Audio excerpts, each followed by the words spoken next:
Muş igiz pələmpəyinin üstüge çıksam, Şivangmu'nun ibadetxanası var. Şivangmu ile Wangmunyanın bir adam mı emas mı? Buni deb biqinglar. Qaranglar, mani ko'rib, shir to'g'dagi insonniki o'tamdi. Mana Shivangmu Zumyo. Shivangmu'nun ibadetxanası. Shtaqnan qashirke.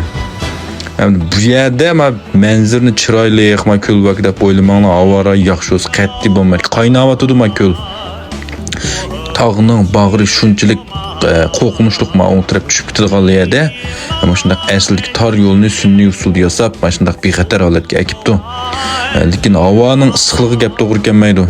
Mashalab ko'zoynaklardan o'tib peshimdan o chiqib bordi hozir. Bu yağmur yaqqanda kildigan yerga bunda havo yaxshi vaqt kildigan yer emasga, hargiz ezib ketmanglar, havo yaxshi kunni tanlab kelib qolmanglar. Mana ibodatxonaga kirgankin dangnim uryapti.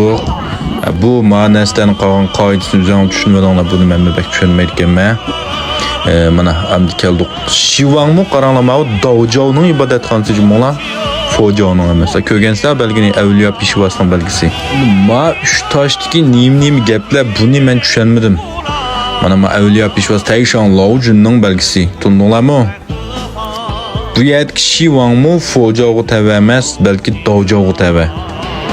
Shuning uchun men ibodatxonamni Daojou ibodatxonasi hargiz Fojoning emas. Ming tasdiq chiqdik, mana ibodatxonaning ichi o'zinglar ko'rib baqsanglar bo'ldi. Buni men bak tushunmayman, faqat bir sayohat nuqtasidan keldik bu yerda.